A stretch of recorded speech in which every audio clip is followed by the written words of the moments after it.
So very good morning to all of you, and many thanks to Professor Brahmananda for inviting me here.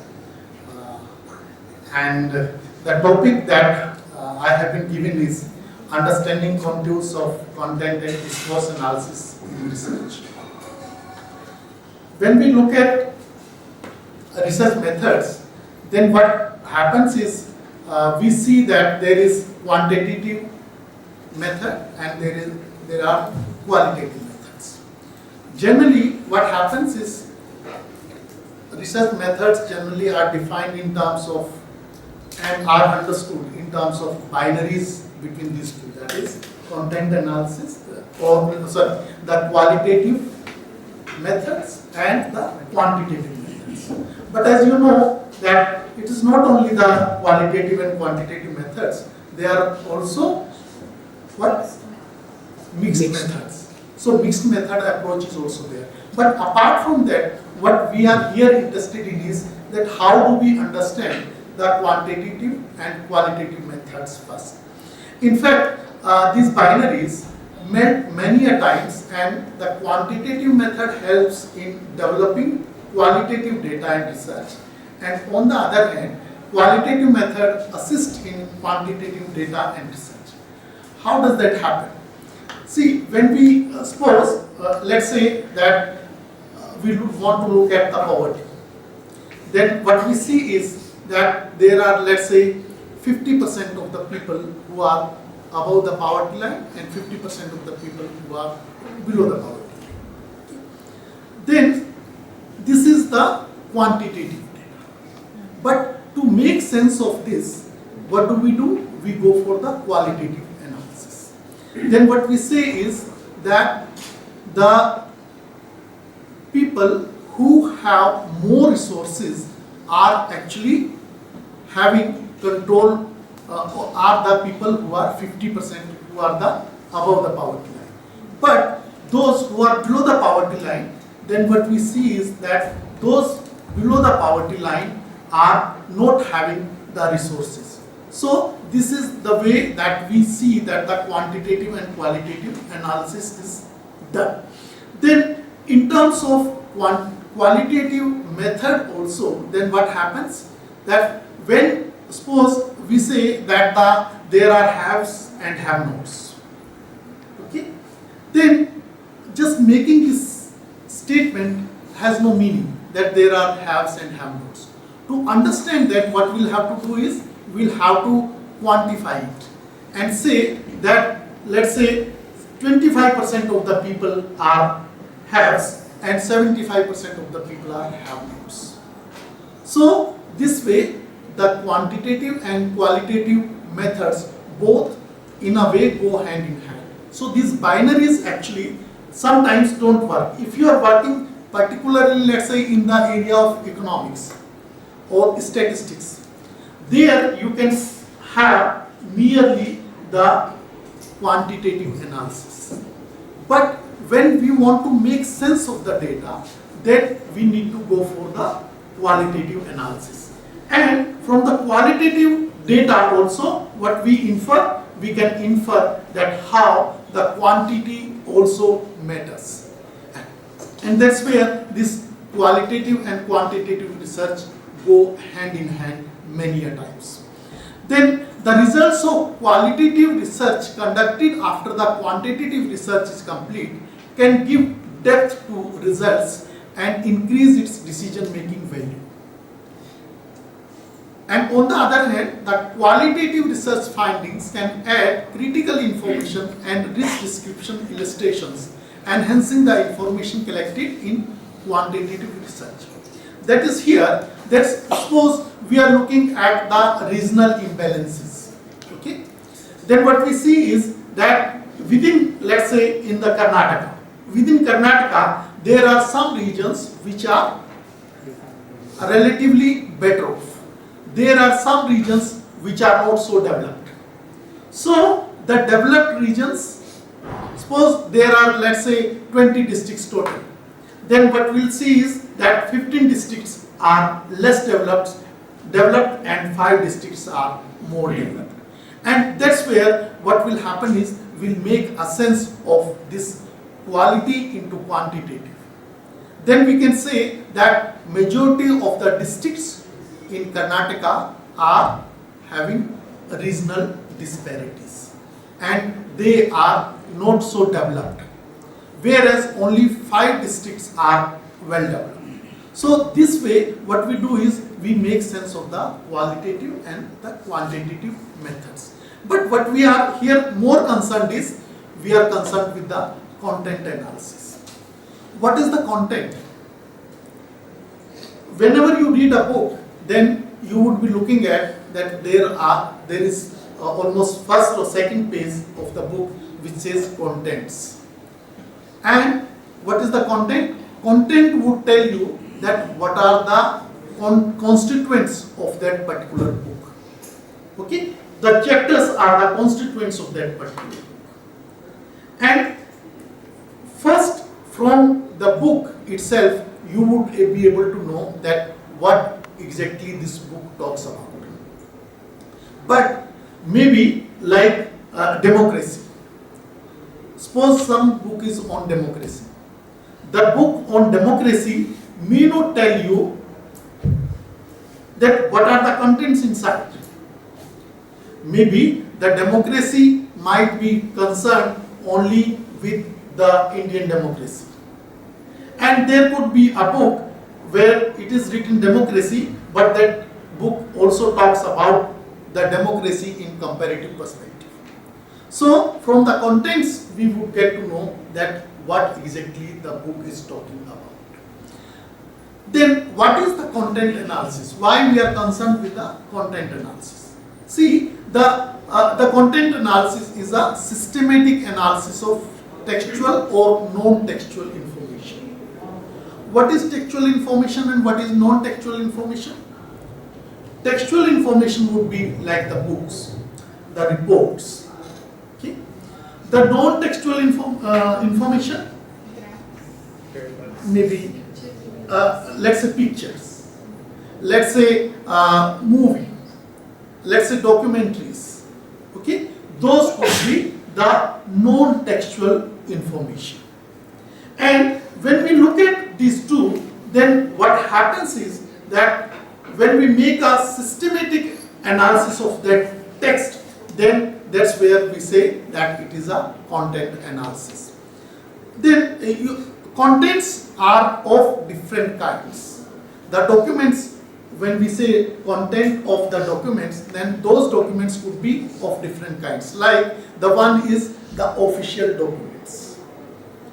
Number 2 is the cultural documents. Official documents would mean the reports of the government, let's say.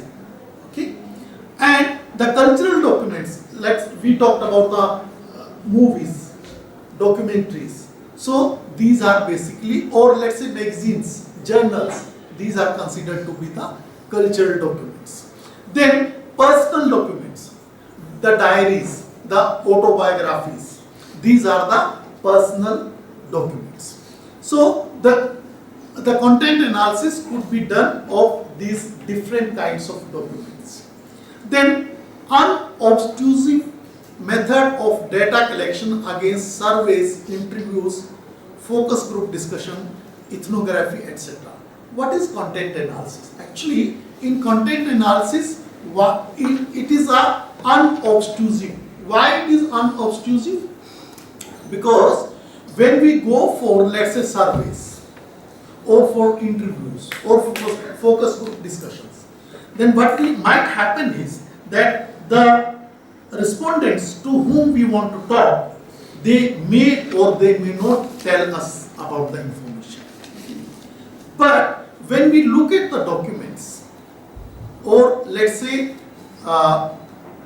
movie or documentaries of different kinds, then what will happen is that it is already available with us.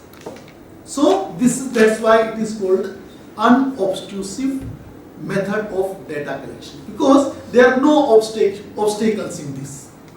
Because whatever you want to gather from, see, information, reading the information itself is also a kind of method. if you have heard of, maybe political science and economics students might be knowing that there are methods to understand Marx, Karl Marx. There are methods to understand Dr. Ambedkar. There are methods to understand different personalities. So how do we understand those personalities? There are different kinds of methods. So those methods are, when we look at these documents of different kinds, those documents actually are already available with us, and whatever information we want to get, we can get it, and from that information we can make sense. But what happens is that in surveys, interviews, focus group discussion, ethnography, even you become a participant observer, even then sometimes you may not be able to get the information that you want to get. Okay? So that's where the content analysis is considered to be an unobtrusive method of let's say analysis. Then whether content analysis depends on the kind of evidence needed or the information is available in the text or speeches. See, actually the content analysis might also have some kind of limitations. Why? Because sometimes the kind of information that you require may not be available in the text or maybe in the documents. So that's where what happens is that the content analysis would also depend on this also, that whether whatever information is required, that is available. To give you another example of the regional disparities, suppose you are looking at the regional disparities. A book or a document might be talking about the regional disparities at the world level, but you want information about the regional disparities, let's say in Indian context, or let's say in Karnataka context. Then what might happen is that the content might be telling you about the regional disparity, but actually that information that you require may not be available. Okay. Then study of text itself, rather broad context in which the text was produced. See, when we look at the content analysis, therein what we look at is, we look at the text. Or let's say when we are looking at the documentary, then we look at the speech. But in the content analysis, we are not concerned with the broader context in which that text or let's say that speech was, or let's say any movie was produced. Because herein we are concerned with the content of that particular text or let's say of a speech. But when we'll be talking about the discourse analysis, then we'll also be talking about the context, that how in the context becomes important. Now, types of content analysis. What are different types of content analysis?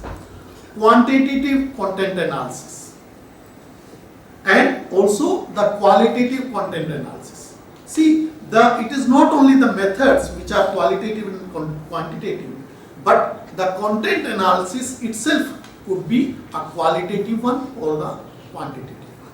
When we look at the quantitative content analysis, then what we do is, the quantitative analysis is to develop more objective and systematic method of analyzing rapidly increasing volume of communication produced by, let's say, government or maybe other organizations.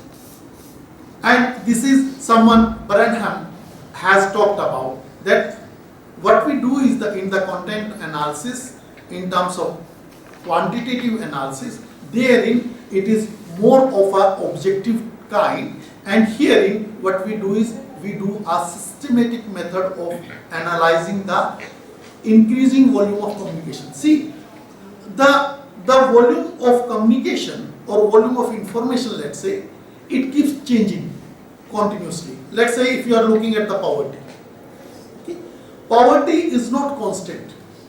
If you are looking at poverty in the last 50 years. Okay? So poverty has been changing. Though the methods of the poverty have also been changing, but poverty itself has been changing.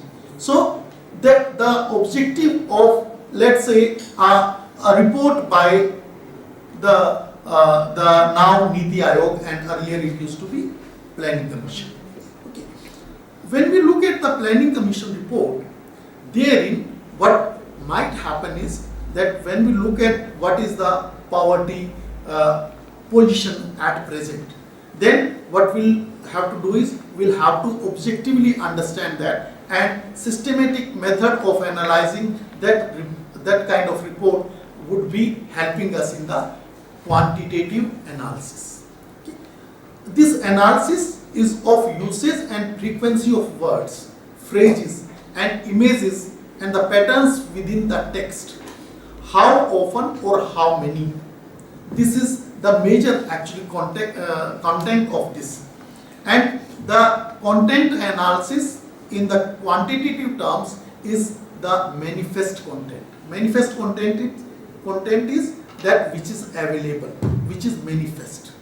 Because when you look at the poverty, then it will be telling you that the poverty levels are this much of the country, and this is how it has been changed. So the analysis will be in terms of frequency of words. Let's say, let me give you one example. The Planning Commission produced one report, which was, I think, 11th report of the Planning Commission, and it was talking about the inclusive growth. Okay. On the front page of that report, it was written the inclusive development. Okay. But whether the report is basically about the inclusive development or not, how would we get to know? We would get to know only when we make the content analysis of that report. First, by looking at the contents of the book, of that report, and then by looking at that how many times the inclusive as such is presented there or available. The critique of that report was that on the front page it is talking about the inclusive development, but actually it did not talk about the inclusive development, but it was talking about the growth. So there is lot of difference between growth and inclusive development. So on the face of it, it is talking about what? It is talking about inclusive development, because there was lot of criticism of the liberalization process during those times, and then this report came into being. And the government thought that we need to say that we are going for the inclusive development. But actually, when you look at the contents of that book, then content analysis tells us that the book actually in quantitative terms also is not talking about the inclusive development, but it is basically talking about the growth. Okay. Then qualitative content analysis. In the qualitative content analysis, what we do is we expose meanings, motives and purposes embedded within the text, which is known as between the lines. See, reading between the lines. The quantitative content analysis would make you only to read what is available, what is manifest. But when you go for qualitative content analysis, therein what we'll be doing is we'll be exposing the meaning of the words used and the motives also and the purpose of the text. And that's where what we do is, when we say that of the same report of Planning Commission, when we look at the qualitative content analysis of that report, then what we can say is that this report basically talks about the growth, but it does not talk about the inclusive development. How will we be doing that? Because the motives which will be available there. How would we be doing that? we'll see that the report is talking about that we will go for 10% of growth of Indian economy in the next 5 years. Okay. But when we look at the inclusive development, then what needs to be there is that it should not be talking about the growth as such, but it should be talking about that we'll be removing 10% of the poverty from the nation. That would be the qualitative kind of analysis of that report. That is not written. It is not talking about that will be whether poverty will be elevated or not. But when we go for the qualitative analysis of that content, then we get to know the meanings and motives behind writing that particular kind of report. Then it tells more about meanings, norms, values, etc. See, what happens is that it is not only the meaning of the report itself, but there are actually what we get to know is that what are the kinds of norms available, what are the kind of values available of those kinds. That means that the government is more talking about in terms of liberalization, not in terms of inclusion. It is talking more in terms of globalization or privatization, but not in terms of inclusion as such. So then which one to employ depends on the kind of research question being asked or hypothesis being investigated. See, herein the research question and the hypothesis is also important. When we look at the content analysis, therein the research question is also important. We'll be talking about this research question and hypothesis in the second lecture. Let's not get into this right now. Okay. Now, the content components. What are the components? The content components could be written and spoken. Okay. And herein, one is the speaker and also could be the writer. Yeah. Because the previous slide, Yeah. we said reading between the lines. But probably the government can also be of the assumption that by increasing growth, trickle-down effect will go. So while reading between the lines, it can be read in that assumption.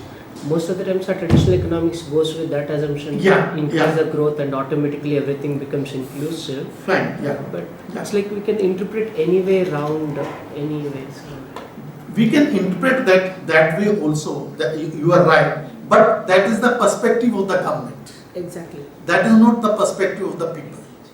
And also So- the empirical evidence. In Yes. So that is where actually the government might say that you should have read between the lines, but the people will not be reading between the lines that way. Why? Because the evidence is not available.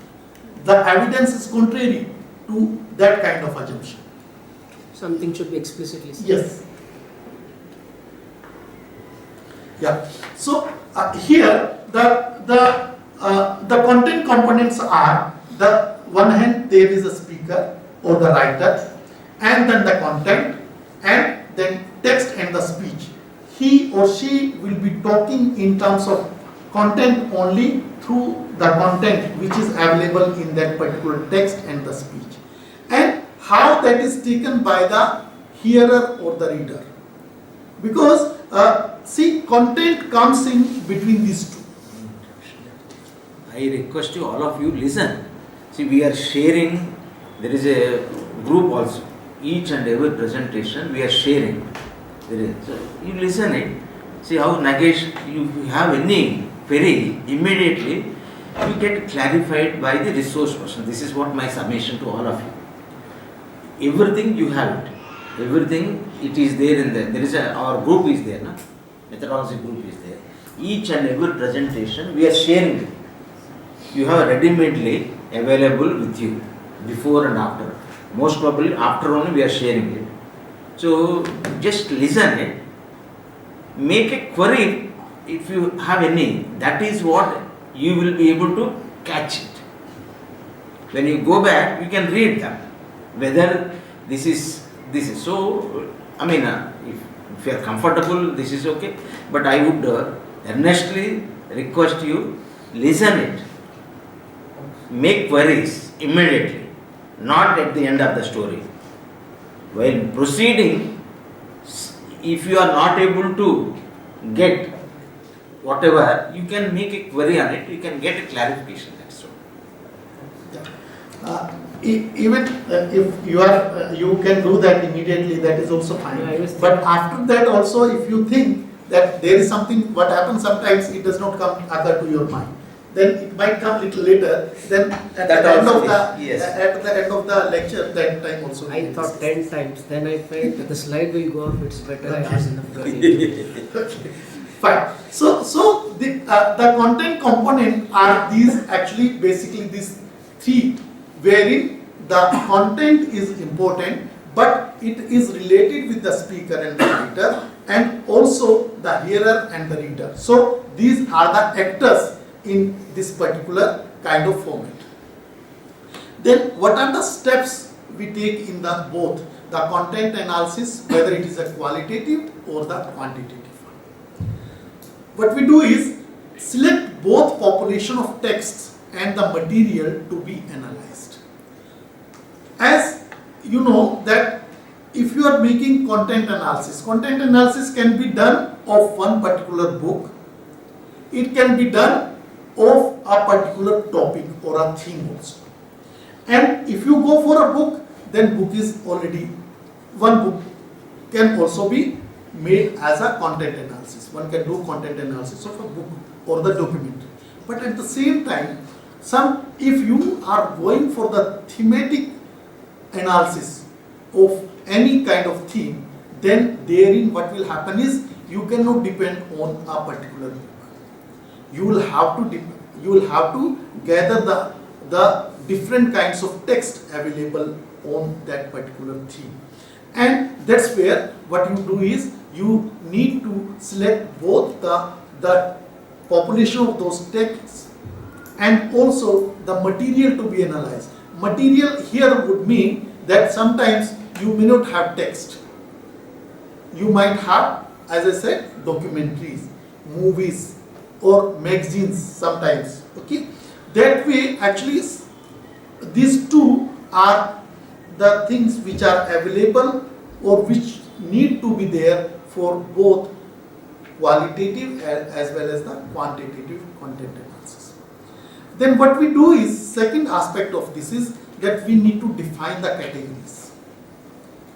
In the thematic, let's say we are talking about attitudes towards war. These days the war is going on in two places. Where do you know? Yes, Palestine and Ukraine.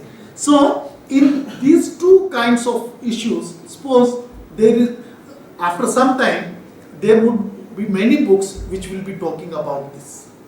And maybe there may be analysis of the people who have been actually victim of the war. Therein, or there could be other people also who are not victim of the war, but they are concerned with the war. Then, therein what we'll have to do is, we'll have to see that how to define a particular kind of category. Herein we are talking about the attitude towards war. What is the attitude of the people? There could be few people who would be positive towards the war. Let's say Israelis. Israelis would be very positive towards the war between Israel and Palestine. There could be some people who might be neutral. And there could be some people who would be negative. So, in this case, what will happen is that in both the qualitative as well as the quantitative content analysis, we need to find out first the categories and then define the categories. How do we look at those categories? Similarly, simple example, suppose we are looking at some election. Okay. Then therein what we can see is that if somebody is interested to contest the election, somebody might say yes, so somebody might say no, I will not. and somebody might say that yes, or maybe or may not be. So that there also, if you are making some analysis of any election, therein you can have this kind of defining categories also. Then choosing and recording units. Actually, you don't just have to define the categories. You have to choose and record the units. How? A single word or a symbol. See, by one single word, one can understand that what was going on. And by one symbol also, one can understand that what was going on at that particular point of time. Similarly, a sentence or a paragraph. Sometimes one sentence might make sense, but sometimes what happens, one sentence may not make sense, but we need to read the whole paragraph. And that's where we'll get to know that how to record the units.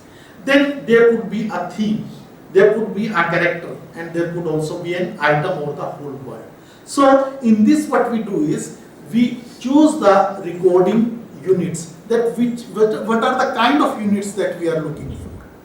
Are we looking for a particular word, as I said, that the growth, inclusive development.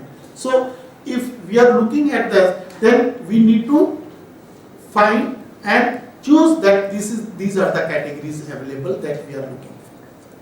Then is that we are creating, or we need to create a protocol, a code of each variable, and marking the text with the codes.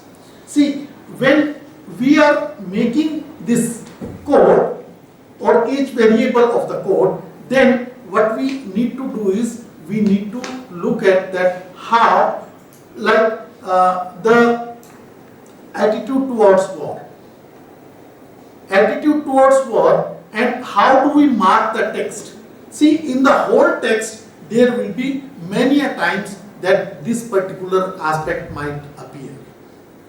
Then what we'll have to do is, we'll have to mark it. How do we mark it? Then what we do is, we actually mark it through some kind of, let's say, symbols. Let's say positive, we'll say war P, or negative war N. But when we say neutral, then we can say war 0. So that's where we'll be marking the text according to the codes, and those codes actually, then what we can do is, from those codes we can infer that this is what the perspective of the people was during those times. Okay? Sir, I want to stop Yeah. here. Sir, Yeah. I have a doubt in my mind. When, in order to collect the content analysis, when we are collecting it, do we need to take the permission of the report writer or the person who had made certain remarks in the form of video or audio recordings? Do we need to take the permission? No. See, once something is in public domain, then we need to take the permission. Would it be ethical to include in our research? Yes. Why not? Because once it is public document or publicly available, then there is no problem in recording that. But what needs to be done is that comes under the research ethics. And therein what we need to do is, we have to actually give reference. We cannot make it as our own source. We'll have to say that this source was taken from here. If we don't do that, then that is questionable. Then you can come in to trouble if you don't. That is miraculous. That is where the pleasure is. So, like as we are collecting the attitudes of the war from. Can you use mic so that everybody can hear? Sir, as in the war-prone zones, we are collecting the attitudes and what they feel, the people residing there, what they Yes. feel. Yeah. Sir, is it available in the public domain? No, sir. I think it is. The copyright is to be with the news agencies. So how can we include their remarks in our content analysis? We can, because if we just refer to that, from wherever you get the data, if you give the reference, then that is well accepted. No, sir. What she is asking is, now, today war is going on. Yeah. Okay. Yeah. there are sufferers, there are victims, Yes. there are people who are also enjoying. So these views will be there. Am I right? Is it the question? Yes. These views are there.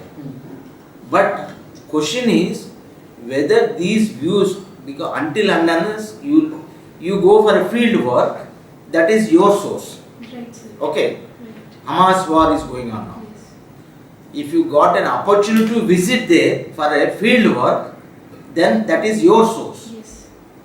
If it is reported in News WhatsApp agencies. Yes. or text messages, from which source you have to report it.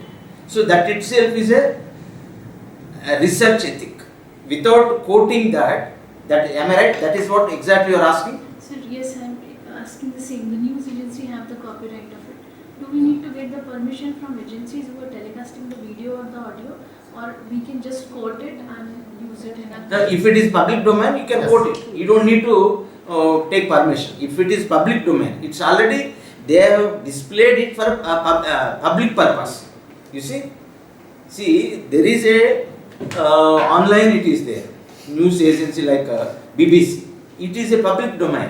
So you can use that source by quoting the so and so date, so and so time. This is what the recorded video which I have downloaded. You have to, that is what. So, but if you are, suppose if you have a curiosity to learn more, you have to go to the field and get. That is a primary source of your source. So, which doesn't require to quote it. At the end of the day, field work was done, so and so dates and so place. So these are the source. That is okay. So there is a two different. Am I right, sir? Yeah. Huh? This is what. One is whatever the recorded messages which you are, maybe CNN, maybe BBC. There are some private news channels also.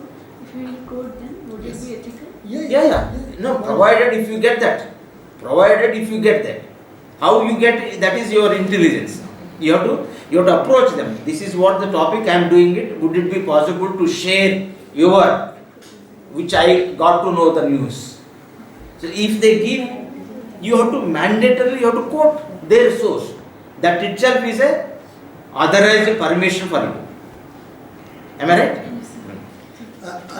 Let me give you one example. Sir, Just please. today I read Please, sir. that your chief minister has said that one should not be telling anything about the caste census, because the caste census report is not out yet. Okay. So there could be some people who might be having access to that caste census in Karnataka, but it is not public as of now. If that person, suppose I am writing a paper and I get to know that this is what the caste census talks about, and I give the data in my paper or in my article, that would be unethical.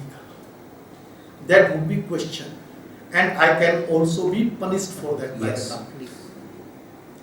So, once it is not in the public domain, then you cannot quote that.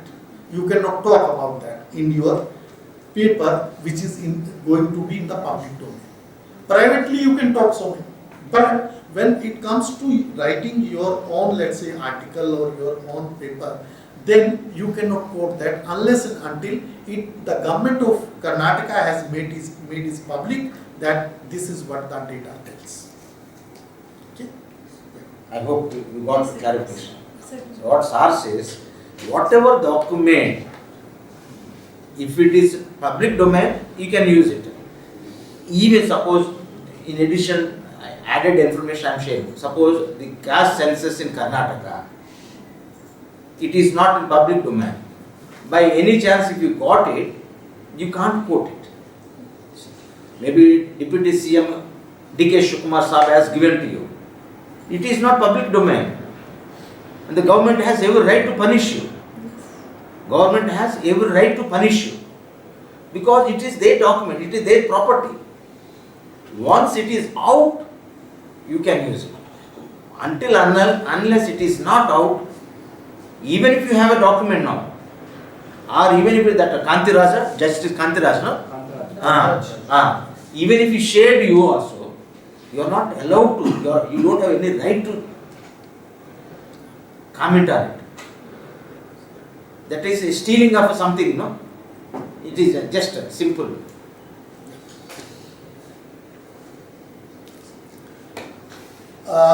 Now, we come to the discourse.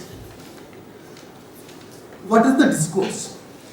A discourse is a set of terms, metaphors, allusions, ways of talking, references, and so on, which constitute an object, usually some cultural object like the marriage, the crime, the obesity, etc.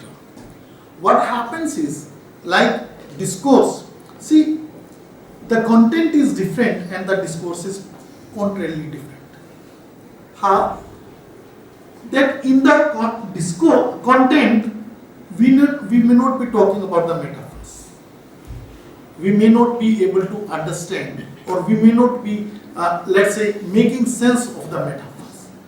But when it comes to discourse, herein, we certainly have to do this because metaphors are also part of the discourse. Ways of talking, that how does one speak? Does one speak in a loud voice, or does one speak in a low voice? That also makes sense in the discourse. Then media texts like the news reports, magazines, articles, newspapers, features, etc. See, discourse cannot just be done through looking at a particular kind of text.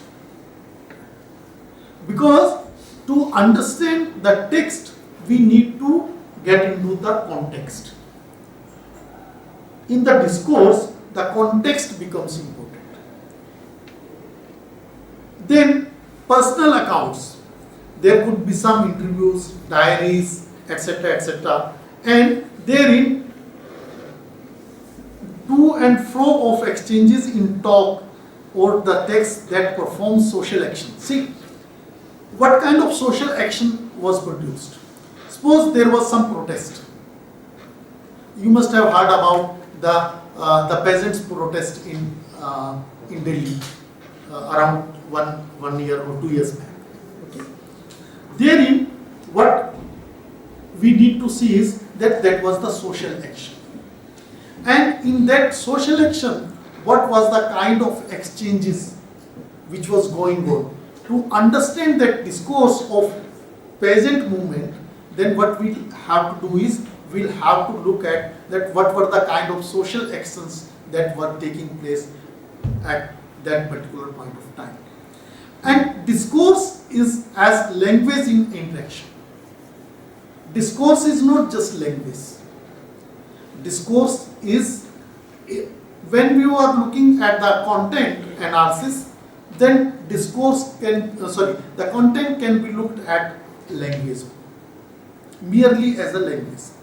But when we are looking at a particular kind of, let's say, theme, then in that discourse, the language has to be looked at language in interaction. Language cannot be looked at just as a language, but it has to be in interaction with something. What is that something? That is the context. Language in interaction comes through in sequence, in turns.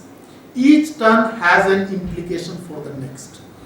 See, when you look at the language, then in that language what happens is, there is certainly a kind of sequence. And that sequence does not go unilinear. But in that sequence, what happens? There are many turns also.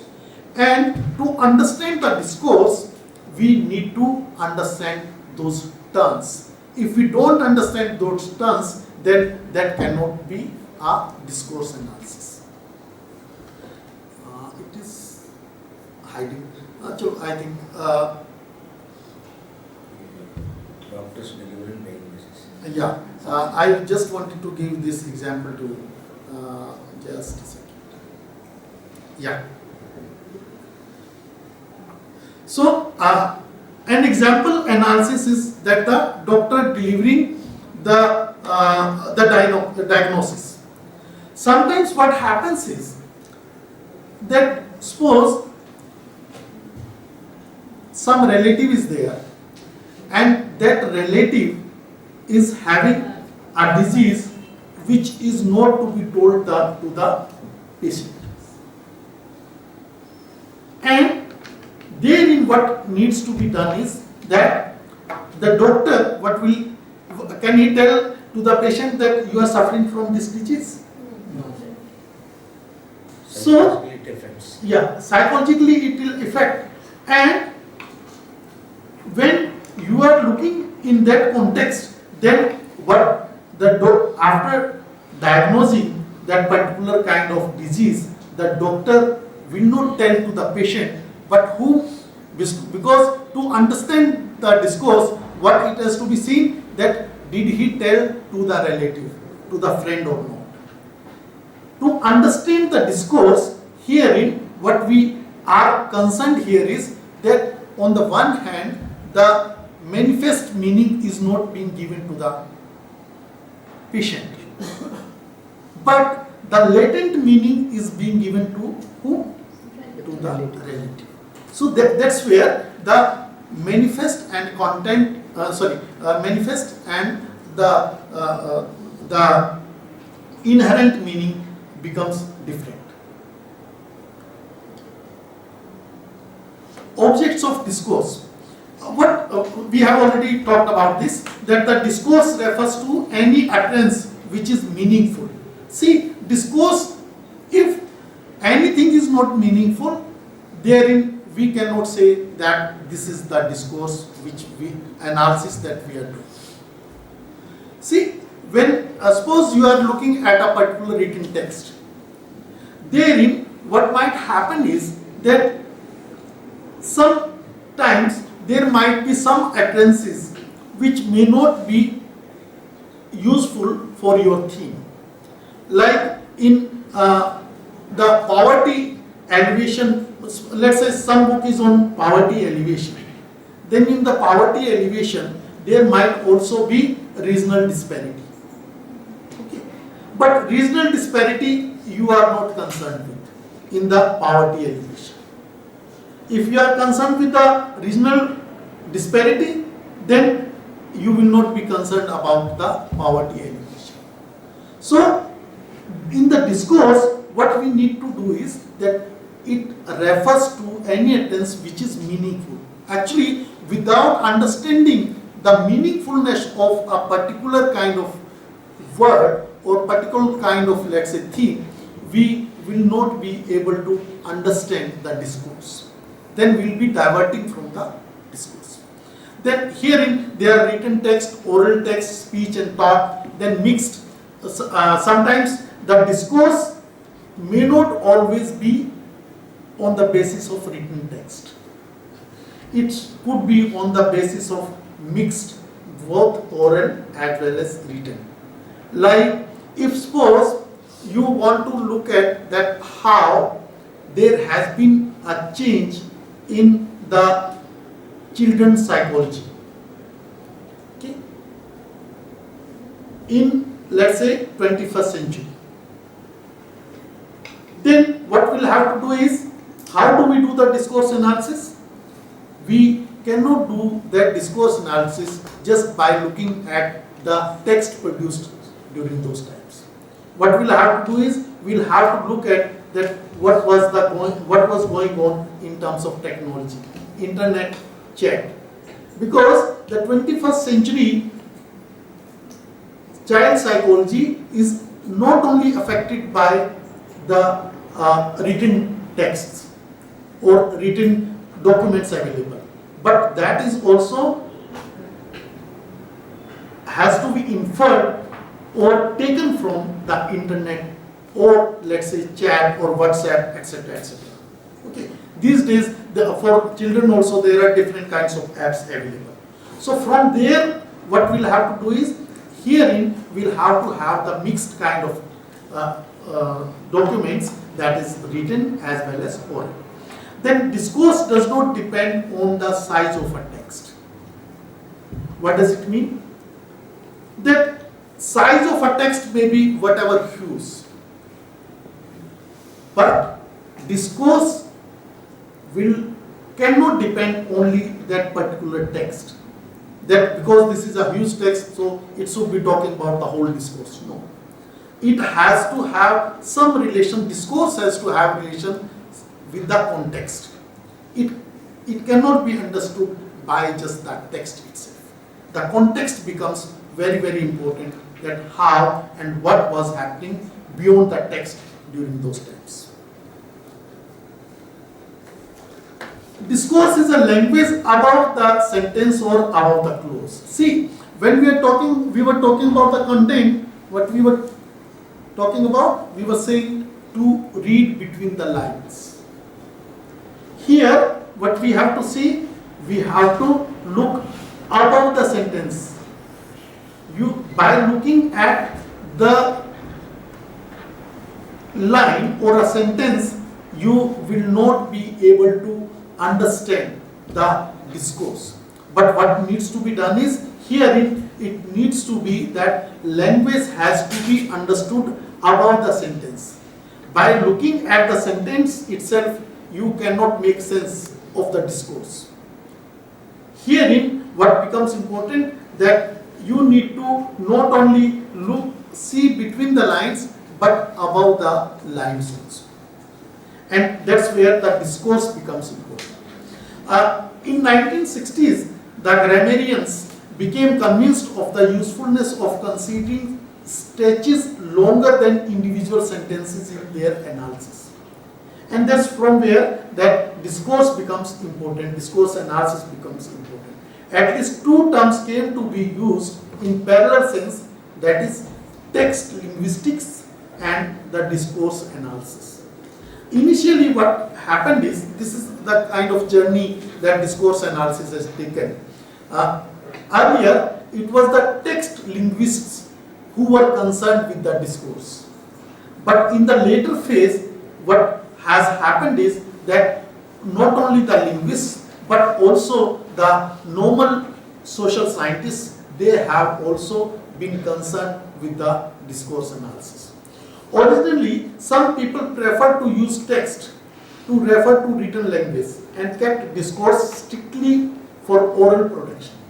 See, what it is talking about is that initially people used to prefer to use the text while writing the language, and the discourse strictly was for the oral production. Earlier, the discourse was thought that it needs to be understood through the oral production. You know that there is something known as oral history. History which is not available in the text. There is no documented history. There is something which is known as oral history. And many people do research on the oral history. And that history is coming from generations together. And there are some communities, particularly the tribal communities and nomadic tribes, their oral history, their history is not available. And that history now is being actually recorded through their oral tradition. And that's what it is talking about. Originally, what used to happen is that the text used to be considered important. But then, to understand the discourse, the oral tradition is also becoming important. Then, however, we do not make any distinction between text linguists and discourse analysis, and between discourse and text, because they are now often used interchangeably. Initially, as I told, that the text linguists were considered to be separate and the discourse analysis was considered to be separate. But now, what happens is that the distinction between discourse and text has blurred, and now it is being used interchangeably. Okay. Discourse analysis.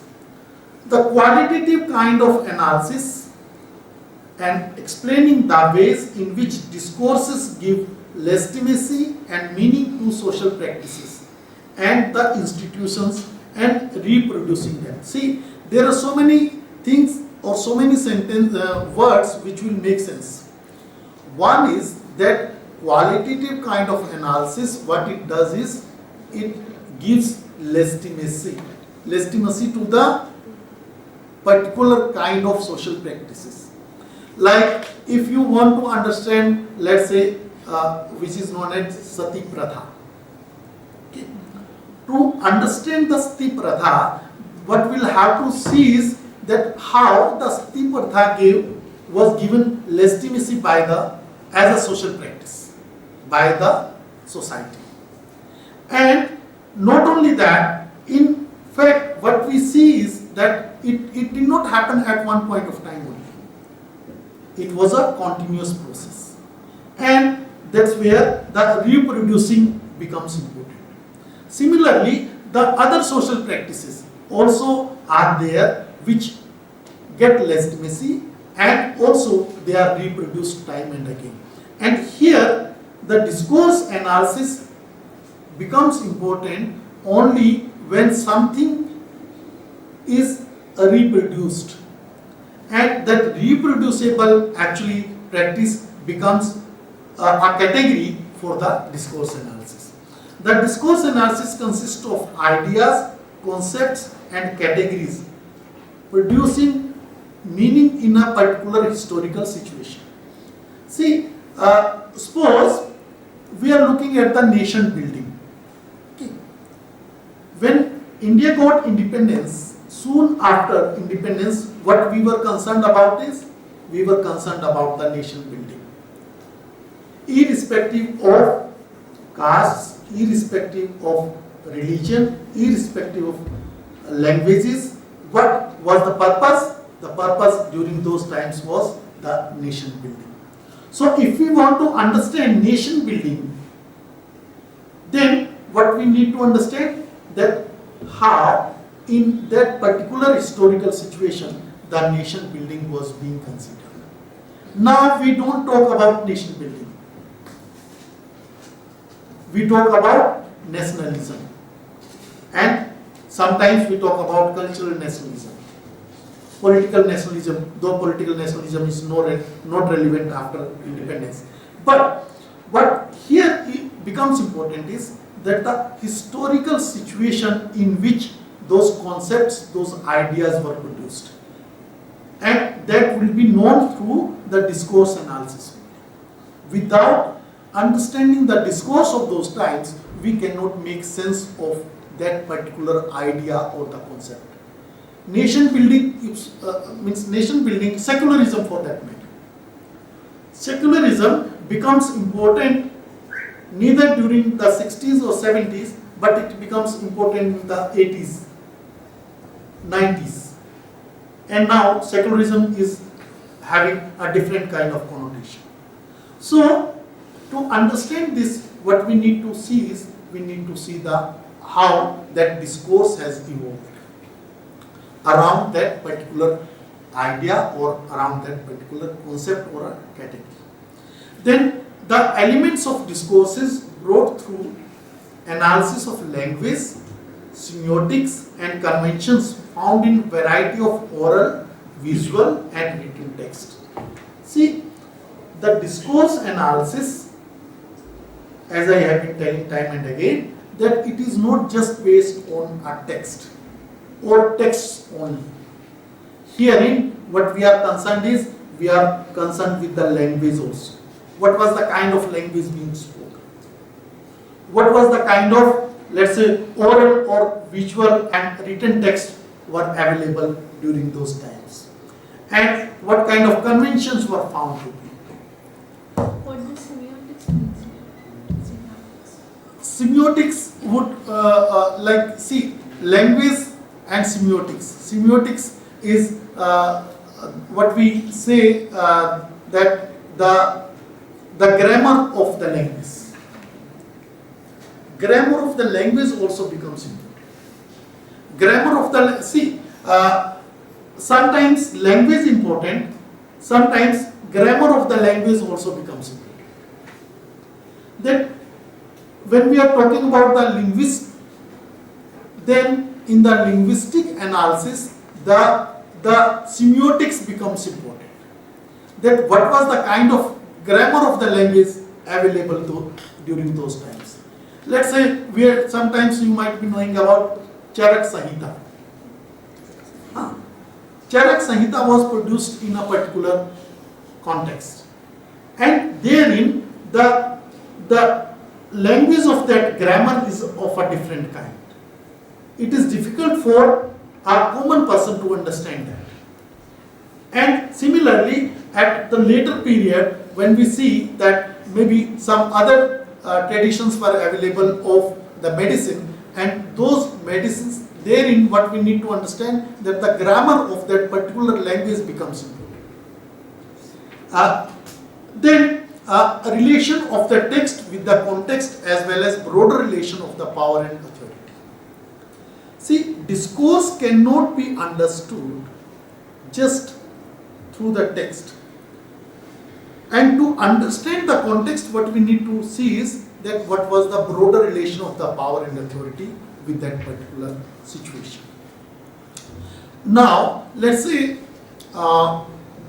when we look at the idea of religion in the present times, then if somebody wants to study that what was or how the religion was being understood in 21st century India, then what we need to see is that one is the text that might be available during those times. Okay, but the text itself will not be able to tell that how religion was being propagated, but the context that why religion was being understood in terms of cultural nationalism during the 21st century India. And to understand that, what we need to see is that how the authority and the power was playing during that particular discourse. How that discourse and that discourse was being influenced by the power and authority available during those times. So, to understand the religion of 21st century India, the text might be helpful, but text itself will not be helpful, because we will have to look at that how the power and authority were played during the 21st century India. This is again the same discourse components, and herein also the discourse comes in between. Let's not get into this. The scope of discourse analysis. I think, do we need to go for break? Yes. That's what I'm trying to So, Can we continue or shall we go for a break now and then come back and then continue? Finish this session and break. Finish this session and go for a break. And second, how many are there, sir? Yeah, I think 5. it will take 10-20 minutes. Please, sir, go ahead, sir. We'll finish. Then we'll break. We'll break. She's already expressed unwillingness to sit here. So it's better, no? The participant choice is more important than the resource person choice. No, she has expressed.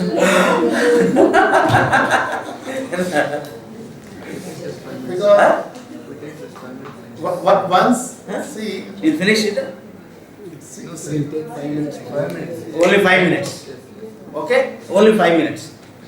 See, you are so commendable person now, among the trainees. this also can be understood in terms of discourse analysis. Yes. She is the participant in discourse and all. You are a participant. So therefore we are all following you. That how the discourse of presentation changed in a particular way. because there was someone who was having a different kind of orientation. Sir, I have a general question. Sir, discourse analysis can be used in historical research only or in certain different subjects. Can you quote the number of subjects in which the discourse analysis is majorly being used? The number of subjects. See, discourse analysis is certainly being used in history, but it is also used in other subjects, all social science subjects. It may be used in history more, but discourse analysis is not just confined. Even economics does use the discourse analysis. Sir, can you please state how can it be used in the subject of business management? She's from MBA. Okay, business management. Okay, see, suppose in business management you are looking at the this new term which has come, entrepreneurship. There is something. Entrepreneurship. Entrepreneurship. So in this entrepreneurship, that how entrepreneurship was different in, let's say, 20th century and how it has become, it has changed in the 21st century India. Now we are talking about different kinds of social entrepreneurship. Earlier it was basically the business entrepreneurship. So discourse has changed. To understand this discourse, what we'll have to do is, we'll have to look at that how it, what was making it to change and how it was changing. To understand that, we cannot just look at the business entrepreneurship only. We'll have to look at the larger discourse, why the entrepreneurship was changing in terms of social entrepreneurship also. Why the NGOs were actually backtracking and the social entrepreneurship was becoming more important. Forefront. Coming to the forefront. And therein, this is what will be necessary for the discourse analysis of the entrepreneurship. So entrepreneurship cannot be understood only in terms of business entrepreneurship, because if you look at only in the business entrepreneurship, then what will happen is you will be looking at the content analysis. But how it has changed and why it has changed, to see that you will have to get into the whole discourse of entrepreneurship. Yes, sir. So do we need any, we will take only the help of text analysis, then it will be content analysis from the era of entrepreneurship to the social entrepreneurship or environmental entrepreneurship. If we take what we need to take in order to make the discourse analysis from the era of entrepreneurship to the social or agri-entrepreneurship or environmental. It cannot be it depends that what do you want to look at. What is your research question? What is your hypothesis? That will make you go for the discourse, whether maybe whatever theme you want to take, only the content analysis might help you. Qualitative and quantitative content analysis might be sufficient for you to understand a particular kind of research question. But there could be some research question wherein this content analysis might not be able to answer your question, but you will have to go for the discourse analysis. And suppose social entrepreneurship you want to understand. Simple. Can we have a discussion of yours while talking? Let the others enjoy the tea. Sure. Huh? I'm sorry. Please, sir. Both of you can have it while having tea, and other trainees can have it freedom. Particularly one who has expressed. So let her have more freedom.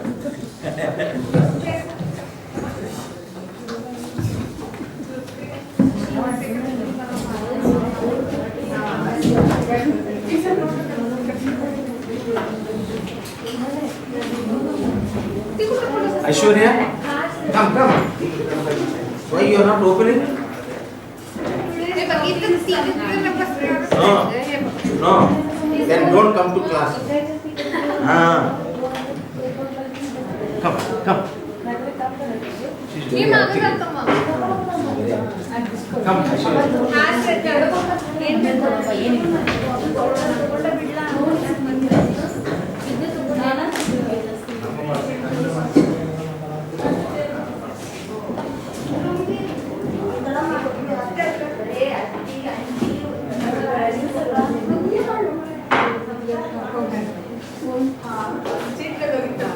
आज मला वाटलं नाही एवढं जाऊ असं मी ते I don't think that your voice will get yeah, she will not able to sit properly. नाही मी सांगायला तुला सांगायचं तेच नाही तिला कुठं किती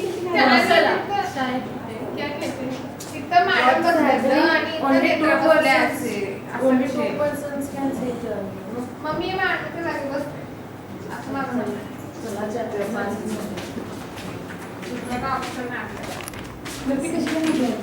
some of the slides and will straight away come to the what is the difference between the discourse and content analysis, and this can be understood by this table that has been prepared by some other author but not by me. So herein when we look at the discourse and content analysis, what if we need to understand the ontology of this, then what happens is herein when we are going for the discourse analysis, then the constructionist assume that the reality is socially constructed. Ontologically, what here happens is that the reality does not get expressed on its own, but reality is constructed by what? It is constructed by the social environment around. Okay. So reality does not exist on its own, but reality gets constructed through the social environment, or that's why reality is socially constructed. On the other hand, when we look at the content analysis, it is understood in terms of realistic. How realistic? That it assumes that an independent reality exists. In the content analysis, the independent reality might exist. That's how the content analysis would be talking about. Like, suppose we say that a particular kind of political party has won an election. Okay. So, what we'll do is, through the content, by looking at this is the reality that a particular party has come to the power. Okay, that reality assumes that the reality that is that a particular party has come to power exists independently. But when we'll have to look at the discourse, then what we'll have to see is that we'll have to see that how that party came to power. What happened, that is not important in the discourse. How that happened, that is also important in the Sir, it is that means in discourse analysis, it is not an independent variable. yes, Yes, sir. yeah, It always is depends on the dependent variable. That is. yeah. There is a difference between independent variable and dependent variable. Yeah. In the content analysis, it is an independent variable, whereas in discourse analysis, it is dependent variable. That yes, I came here without breakfast. Okay, in my house. So because there is a course here, therefore breakfast is one. So it is a course is a independent variable. Sorry, course is a dependent variable. Breakfast is a independent variable. I think है ना? Sorry, you didn't get? See, there are two. One is independent variable and dependent variable. Breakfast is a independent variable. Course is a, because course is there, breakfast is served. Because course is there, breakfast is served. If course is an independent variable, breakfast is a dependent. If the course is not there, breakfast is served. So therefore course is there. I am a course director. Even if I don't need to eat there in my house, it will be served. Am I right, sir? Is it the comparison is okay? Yeah. Realistic? Yeah. Eh? That is realistic. Yes. And to make it a little more clearer, let's say income. Income is both independent variable and income can be dependent variable. Isn't it? Yes, sir. Income is independent variable. How? When we say that this person is having this much of income, that can be an independent variable. But how that person is getting that income, that is the income becomes dependent variable. Then all those forces which work towards that becomes the independent for the income. On the other hand, suppose with the income you are able to buy, let's say, a car. So car becomes dependent variable and income becomes the independent variable. I think you followed? So this is okay. Very beautiful example. So this is, but herein what happens is that in the discourse is socially constructed, whereas in the content analysis what we look at is look at the reality as an independent reality. So herein income we are looking at independent reality. But how income gets constructed, if we want to look at that, then we'll have to go to the discourse analysis. Okay. Then epistemology. Meaning is fluid and constructs reality in ways that can be posited through the use of interpretive methods. I think let's understand the content analysis first, then we'll come to this.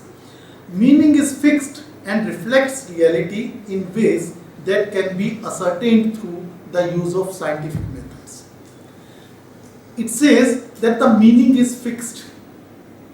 Content analysis, the meaning is considered to be fixed. Like as I said, that the inclusive development. For inclusive development, the meaning is fixed. Okay?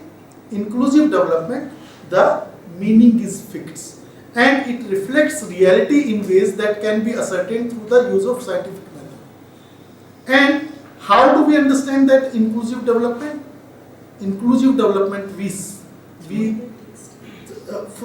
through that text, we try to understand that. But if we have to look at the context, then what will happen is meaning is fluid. The inclusive development becomes fluid. Why? Because it is basically the growth which is talking about. The discourse is not talking about the inclusive development, but the discourse is telling that it is basically the report is basically talking about the growth itself. So that's where the meaning becomes fluid and constructs reality in ways that can be posited through the use of interpretive methods. Interpretation becomes important here. Reality does not exist independent here. Reality has to be interpreted through different variables. That's why the discourse analysis becomes a interpretive kind of analysis, whereas the content becomes a independent realist analysis. Then data sources. But what are the data sources?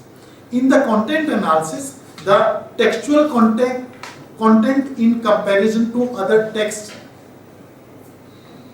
example over time. Over a particular period of time, what we do is that even if we are doing the textual analysis of a book, then the textual content will have to be presented in terms of other text also. But when we look at the discourse, the data sources are textual meaning, usually in relation to other text. Therein, other texts might be important, but the content analysis can be done only through one particular text. But when we are doing the discourse analysis, then the data source cannot be just one text. Like those who are from, let's say, languages, they do analysis of a particular kind of biography, autobiography. Okay, there are people in Hindi or English that they can go for only one autobiographic analysis. So one text becomes important here, that the content, if you are making the analysis of that autobiography, then one text is sufficient for you. But if you are doing a comparison of the autobiographies, or let's say if you are making comparison of a personality within a particular kind of discourse, that how that personality emerged, therein you cannot just depend on one autobiography. You will have to look at the biographies which has been written by other people. So to get into the discourse, you will have to look at the other resources also, other texts also. That's where it is saying the textual meaning usually in relation to other texts, as well as practices of production, dissemination and consumption. That is in terms of let's say different kinds of realities, how those get produced, how those are disseminated, and how the reality is consumed. Then method in content analysis, basically we are having the quantitative kind of method, but in the discourse analysis we cannot just go by quantitative, because herein the qualitative is very important. Qualitative, without qualitative we cannot go for any kind of discourse analysis, whereas in the content analysis we can just go for the quantitative content analysis, like I told you about that particular policy document of the Planning Commission. Okay, if you want to do analysis of that report, that how many times the growth gets reflected and how many times the inclusive growth gets reflected or inclusive development gets reflected, whether the report is talking about the inclusive development or it is talking about the growth, then you can just look at the particular text, you can do the quantitative kind of analysis. That in the quantitative what we do is that how many times this word has figured. Like to tell you that in that report 111 times the growth appeared and inclusive appeared only 5 to 6 times. So by this quantitative analysis we can say that this report is talking about the growth, it does not talk about the inclusiveness. Okay. But here when we look at the discourse analysis, then it has to be qualitative. In the qualitative, we cannot just depend on the quantitative. What we'll have to do is that what was happening, what other people were writing during those times, what were the economists saying about that particular report of the Planning Commission. Then only the discourse, because how do we look at, how would we be able to get into the discourse? By not looking at only the report, but also that how the economists were referring to that report during that time. That's where the quality will become, or qualitative analysis will become important in the discourse. Then the categories. The categories here, in the discourse, what happens is there is an exploration of how participants actively construct categories. Whereas in content analysis, the analytical categories taken for granted and data allocated to them. See, in the content analysis, the categories are taken for granted. How? Because we are focusing on one, so we are looking for one textual format or one symbolized meaning. Yes, we are looking for a particular kind of category, and that category is already given to us, like the growth, like the inclusive development. But when we are looking here in the discourse analysis, then what we do is we don't actually go by the categories, and we don't take the categories for granted. What we do is that if we have to understand the inclusive development, then we cannot understand it through the growth only. As he said, that growth can also be understood in terms of development, trickle down effect. But the discourse, in the discourse category, what will have to be done is, herein we'll have to explore the meaning of the inclusive. Without exploring the meaning of the inclusive, we cannot get to the reality. There, the reality is given that the growth will be leading to the inclusive development. But here, what we say is that growth may not lead to the inclusive development. Why? Because herein we'll see that the growth itself is not leading to the inclusion. And there is whole lot of literature which has been talking about that how inequalities are emerging in India. Okay, if you have read something about that Oxfam report, do you know something about Oxfam report? Oxfam report of India tells us that I think around 1% of the people in India have 50% of the resources with them. 1%. So that is what, out of 138 crores, Yes. 1 crore is having it. Yeah. So you see that what is the kind of situation, and this you will be actually able to understand only by critically analyzing that whether growth is leading to the inclusion or not. And herein we can definitely say that growth is not or has not led to the inclusion. Isn't it? So that's where actually the categories here in the content are given categories, and here we explore the categories, that how inclusion, whether inclusion is there or not, and if inclusion is not there, then why it is not there. So that's where in the discourse analysis we do that. Inductive and deductive. Discourse analysis is inductive and content analysis is deductive. What does it mean? Do you know what is deductive and inductive? Inductive method, deductive method. Simple to complex. Okay, simple to complex where? Inductive. In the inductive, we go from simple to the complex. And in the deductive? Yeah, complex to? Yeah. So see here, the discourse, in the discourse analysis, we are going for the inductive kind of analysis.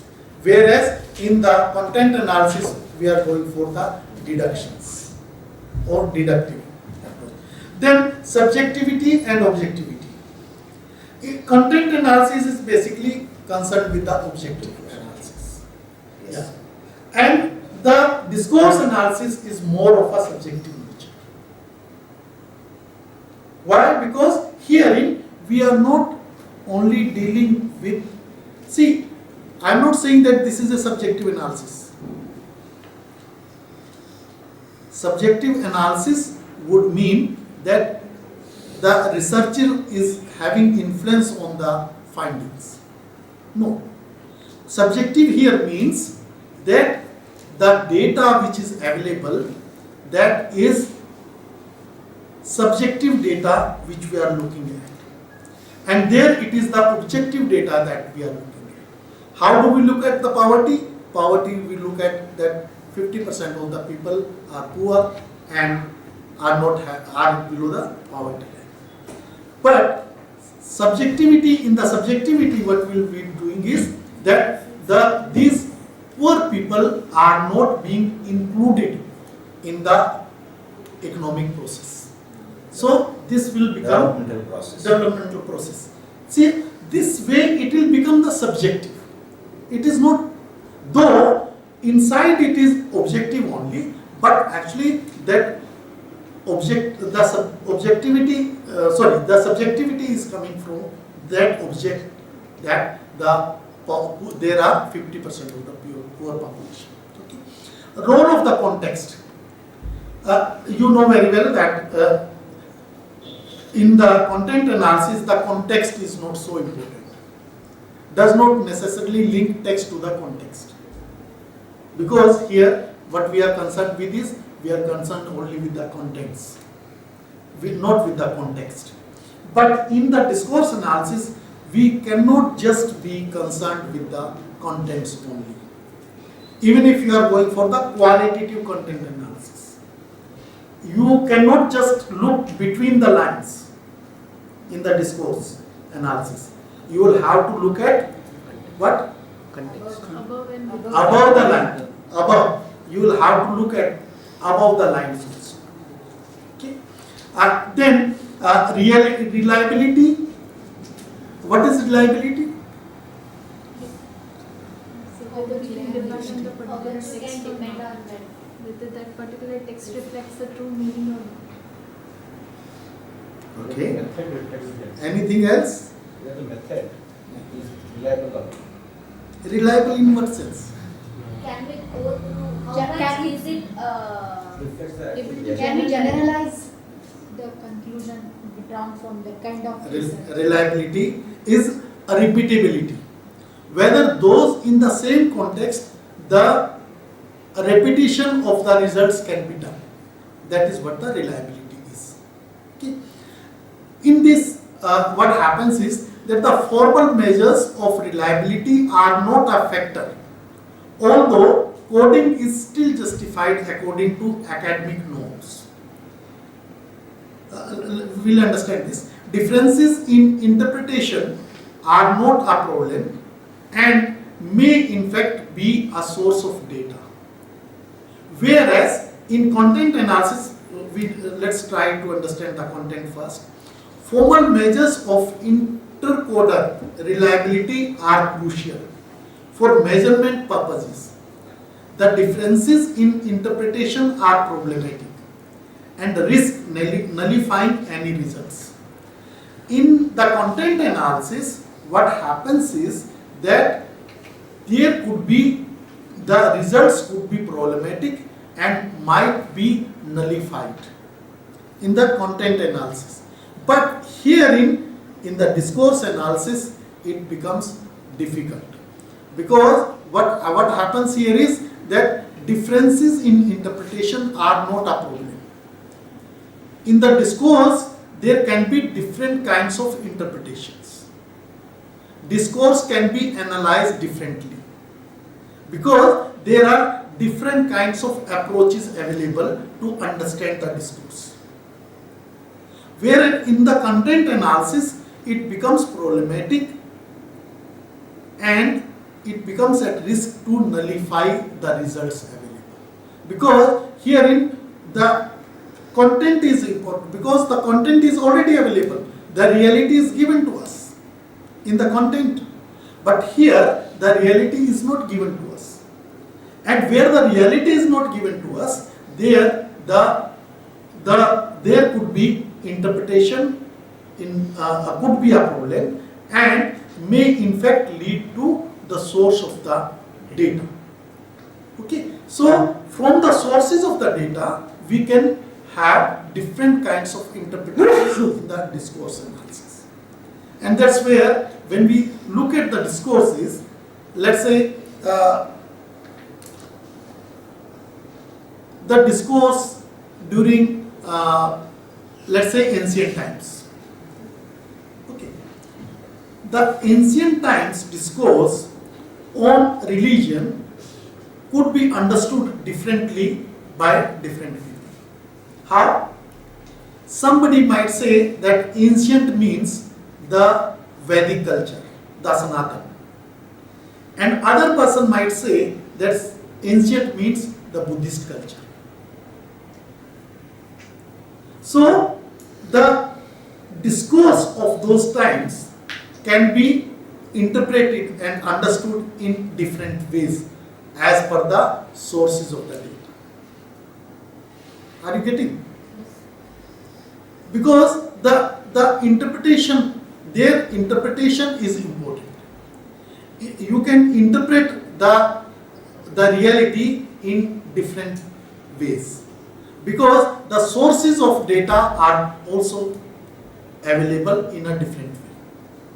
But that's where the actually reliability, repeatability is important, wherein what happens is that in the discourse analysis, the repeatability of the source of data would be there, and by using different kind of sources of data, the repetition is possible. If you are looking from the Buddhist perspective, then the data is available. If you are looking from the Sanatanist perspective, then also the data is available. Then how do you look at then the discourse analysis would be making a different kind of interpretation. Let's not get into too much into this validity, because next is much more important, wherein we'll be talking about the practical aspects, that is research, interviews, and surveys, etc. Okay, research question. So when we have different data sources, like you said that from Buddhist perspective we see data sources can be got in the same way. We have Sanatanist perspective, we can have the same data sources. Okay, data sources be like data be different. Say for example, if something existed in some point of time, then from that it should be there at that point of time. So It should be? there at that point of time, like Yeah. that should exist that point of time. Yes. So if different time periods, but within different time periods, we can see the different events that have taken place. So reality has to be same. So how do you say that? Reality, see, that's where in social sciences, reality is not same. Reality, when I'm saying ancient can be interpreted differently. Ancient can be interpreted both ways. That's why I told this. Ancient can be interpreted both in the Sanatan way and also in the Buddhist way, because both existed. Can even be the Indus Valley civilization. Yes, Indus Valley civilization, or let's say post-Buddha period. Buddhist period and post-Buddhist period. Therein, what was the kind of reality available that time. So interpretations of those realities can be different. For those who are Sanatanist, might interpret the reality in terms of that there was this dharma available. But when you look at the reality in terms of that the counter reality was also available, that was the Buddhist reality was available, then you can look at the sources available around Buddhist legacy also. And therein, these two discourses which will have a different kind of sources. could be understood in a different manner. That's where the discourse analysis is not just to be understood in terms of the content only. The context becomes important. Reliability basically is concerned with that the results should be repeatable. But herein the results could be repeatable only when you are having the data sources from the same origin. If the data sources are different, then results cannot be repeated. How can the results be repeated if the data sources are different? But in the content analysis, the data sources